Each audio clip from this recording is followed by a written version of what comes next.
Më pyesni shpesh në fakt se cilat janë kamerat që përdor, çfarë kamere të përdorni ju për të filluar dhe pyetje të tjera të ngjashme. Prandaj sot vendosa të bëj një video të gjatë dhe të dedikuar pikërisht për kamerat që unë përdor dhe për ato që këshilloj më shumë për ju. Dhe spoiler, jo, nuk ju duhet të harxhoni mijëra euro për të pasur një cilësi të mirë, sepse ka ca hile të vogla për këto video. Duhet duke thënë që kamerat që përdor dhe kam momentalisht në studio janë 4 në total. Kamera që përregistroj momentalisht, Sony FX30, kamera e dytë që është kjo këtu, Sony ZV-10 Mark 1, pra versioni i parë, Osmo Pocket 3, dhe si përfundim ajo që kemi gjithë në xhep, telefoni. Secila nga këto kamerat mund të japi maksimumin, por kur të përdorosh njërin ose kur të përdorosh tjetrën. Flasim për Sony FX30 që është kamera primare që kam, më e shtrenjta dhe ajo që ju mundson kualitetin maksimal të mundshëm. Është një kamerë që mund të bëj çdo gjë, por posaçërisht është për videot. Momentalisht është bashkëngjitur një objektiv Sony 11 mm,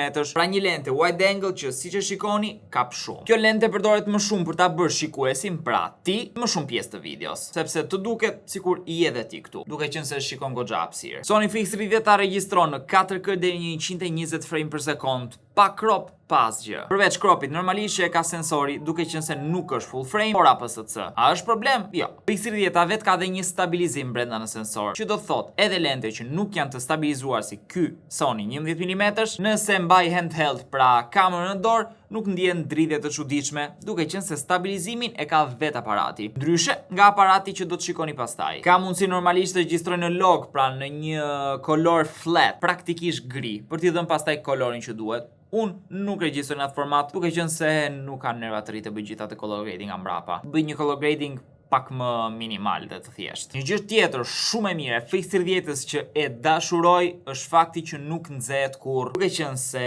këto kamerat janë bërë pikërisht për regjistrim video, prandaj futen edhe në kategorinë Cinema Line të Sony, si FX30-a, si FX2-shi, si FX3-shi. Pastaj mos kalojmë te ato më të mëdha të FX6 me radhë. Kjo që më lejon të regjistroj sa të dua pa pasur frikën se kamera në një moment mund të nxehet dhe të fiket vetë. Përveç faktit, pastaj të 100 butona të ndryshëm që ka, ku mund të vendosni preferencat tuaja në bazë të butonit që doni. Në këtë mënyrë përshpejtoni dhe optimizoni kohën e regjistrimit. Dhe mikrofoni i brendshëm që ka nuk është keq, por nuk këshilloj të regjistroni asnjë me mikrofonin e brendshëm, ose merrni mikrofon wireless si këto këtu DJI Mic 3, ose në rastin tim normalisht është një version i shtrenjtë, flasim për një mikrofon shotgun të Sony ECM M1, më i miri që ka Sony te kjo pjesë. Kushton rreth 300 euro si mikrofon, është pak shumë, por bën çdo gjë vet. Nuk ke frikë se mund të digjet audio, mund të ndodhin budalliqe të tjera, është fantastik. Pa fisha, direkt me lidhjen hot shoe të Sony dhe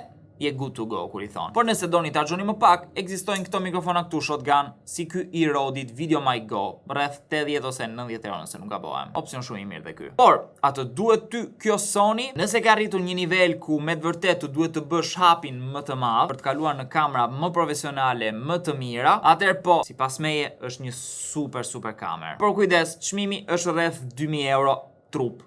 Pa lente. Ndonjëherë gjen ndonjë ofertë edhe pak më të mirë, por çmimi zyrtar është nga 2000 deri në 2300 euro. Pastaj për të shtuar dhe lenten, për të shtuar dhe mikrofonin, le të themi që shkon 3000 euro kit. Tani flasim për një tjetër kamerë, kjo këtu.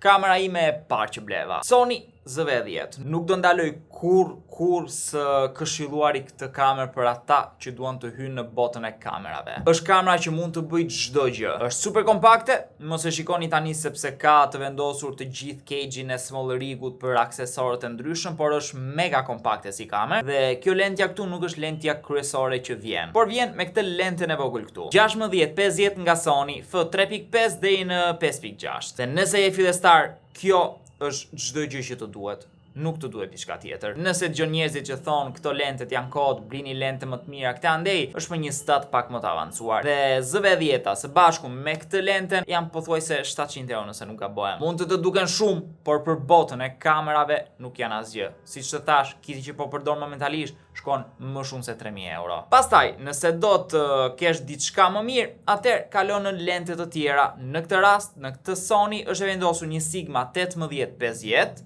por f2.8. Hapje fokale më e madhe, blur më shumë nga mbrapa, më mirë videot natën, videoa ka cilësi më të mirë duke qenë se lentja është më e mirë dhe gjëra si këto. Por pse këshilloj shumë këtë kamerë? Përveç faktit që kushton pak, ka dhe disa opsione brenda shumë të mira. Sepse po, mund të merrni kamera të përdorura që kushtojnë më pak, por janë më të vjetra dhe janë ca gjëra, ca cilësi që kamerat e vjetra nuk i kam. Për shembull këtu ke programin Intelligent ku kamera vendos çdo gjë për ty dhe nëse nuk je i aftë me kamerat, je fillestar, ajo gjëja do të ndihmoj pafund, më beso. Ke regjistrim e video në 4K, 30 frame per sekond, por kujdes, 30 frame per sekond bën një crop të vogël, pra e afron pak imazhin. Nëse e don normalisht pa afrim, 25 frame per sekond. Por gjithashtu arrin deri në 120 frame per sekond në Full HD. Fotot që bën me këtë kamerë, më lër ta them, janë fantastike. Nëse duhet të bëj diferencën me Fix 30 që kam, mund të them që fotot e kësaj janë aty në disa raste pak më mirë se Fix 30. Duke qenë se Fix 30 është e programuar dhe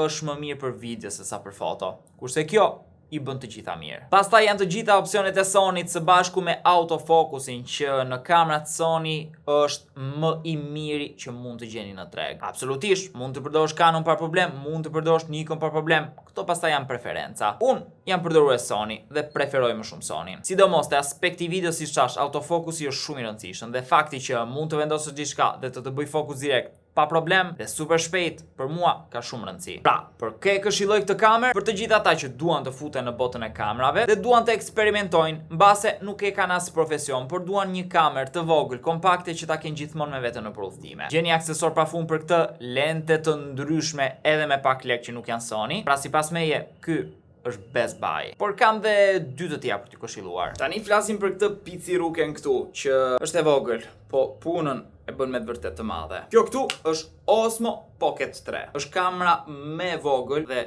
kjo është masa ajo që këshilloj më shumë për të gjithë. Po cila është e mira e kësaj? E para, mund ta shikoni vetë. Formati është super e vogël, mund të futet në xhep, në çantë, pas një lloj problemi.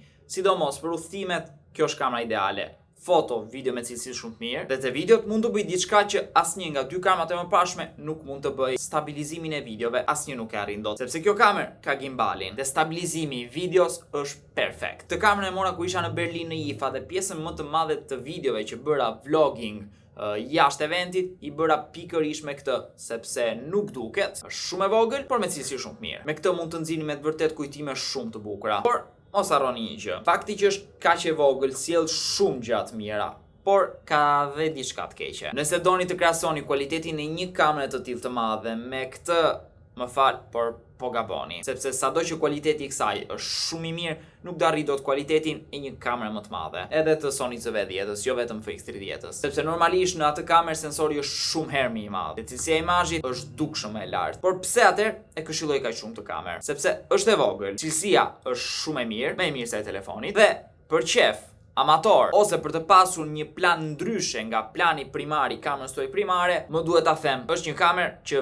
vlen për ta pasur. Unë këtë në të vërtet e përdor shumë pak, duke qenë se kam dhe të tjerat, por për çfarë e mora atëherë? Si thash, për të bërë ca plane pak më të veçanta, duke qenë se këtë mund ta vendosësh ku të duash ti, sidomos me aksesorin që i kam bler ku e bën magnetike dhe mund ta vendosësh në shtyllat në rrugë, në frigorifer nëse e në shtëpi për të bërë një xhirim pra në vende të ndryshme. Dhe sido që tjetë, kjo kamerë ka sërish 4K 120 frame per sekond, horizontal, ndërsa vertikal deri në 3K. Unë këtë kamerë e mora më shumë për udhëtimet, sepse nëse udhtoj nuk kam vend dhe as nerva të mbaj një kamerë të madhe si kjo. Kështu që këtë e hedh në çantë dhe ndërkohë që jam duke shijuar qytetin, duke parë diçka, mund të bëj foto dhe video në 1 sekond, sepse mjafton të kthesh ekranin dhe kamera ndizet. E rrotullon, e kthen në vertikal nëse shtyp continue, nëse nuk është shtyp, kamera fiket. Super e lehtë. Lidhet direkt me laptopin ose me telefonin për të kaluar fajlet, ose mund të heqësh micro SD-n që është tu brenda dhe ta vendosësh direkt në laptop. Pra prakticiteti i kësaj kamere nuk arrihet me asnjë nga këto të tjera që u përmenda deri tani. Çmimi i kësaj flasim për 550-600 nëse nuk gabojmë për versionin vetëm me kamerën dhe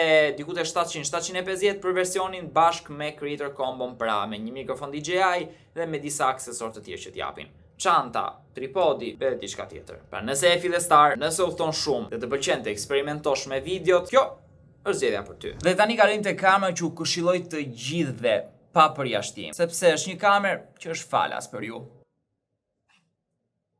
Telefoni. Do të thoni, okay, duhet të blej telefonin, e më the të thash, por në të vërtet të gjithë e kemi telefonin në xhep. për një punë ose për një tjetër. Dhe telefoni është kamera më e mirë që kemi me vete, sepse është kompakte, futet në xhep dhe mund ta përdorim për 100 gjëra të ndryshme. Nuk kemi pse harxojmë ekstra për të bërë foto dhe video me cilësi shumë të mirë. Sepse të themi të drejtën, tani e kemi parë që vit për vit kur flitet për telefonat e rinj, fokusi është gjithmonë te kamrat. Kamera më e mirë, kamera më e madhe, më shumë megapiksel, më shumë kështu, më shumë ashtu. Dhe kuptoni dhe vet ju që vet kompanitë e telefonave fokusohen më shumë te kamera tashmë, sepse është ajo që pjesa më e madhe përdorin çdo ditë e më shumë. Duhet të bësh video, e ke. Duhet të bësh foto, e ke sërish. Pra siç mund ta kuptoni, është për çdo njeri dhe për çdo nevojë. Kamera e telefonit ka një të mirë, që është automatike. Çdo gjë e bën automatikisht. Nuk duhet të bësh asgjë. Por në fillim të videos ju thash për një hile të vogël që si ti bësh videot më të bukura duke shpenzuar pak, ose si të bësh video më të bukura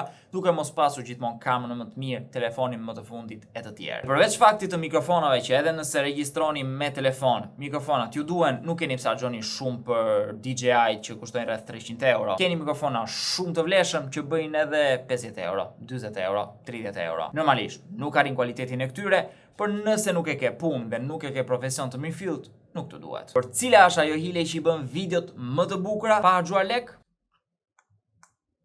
Drita. Po, sepse ndriçimi është gjëja më e rëndësishme për videot. Nëse ndriçimi nuk është i mirë, mund të kemi kamerën më të mirë të mundshme. Videot do dalin skandal. Një provë.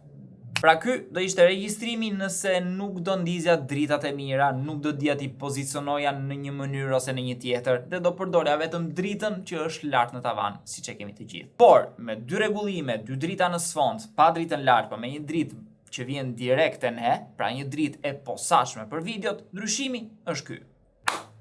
Besoj kuptoni tani se çfarë ndryshimi bën ndriçimi. Është gjëja më e rëndësishme për videot. Një ndriçim i mirë ju bën videon më të bukur të mundshme. Një ndriçim i keq u aprish komplet. Pra këto ishin 4 karma që unë përdor në përditshmëri për krimin e kontentit tim ose për qefin tim. Ju thash pak a shumë dhe cila vlen për ju dhe cila jo, edhe çmjet për secilën, për të krijuar pak një ide se cila ju intereson më shumë. Besoj që kjo video t'ju ketë pëlqyer. Nëse ju ka pëlqyer, lini një like, një koment dhe subscribe në kanal. Ne shihemi javën tjetër me një video të re.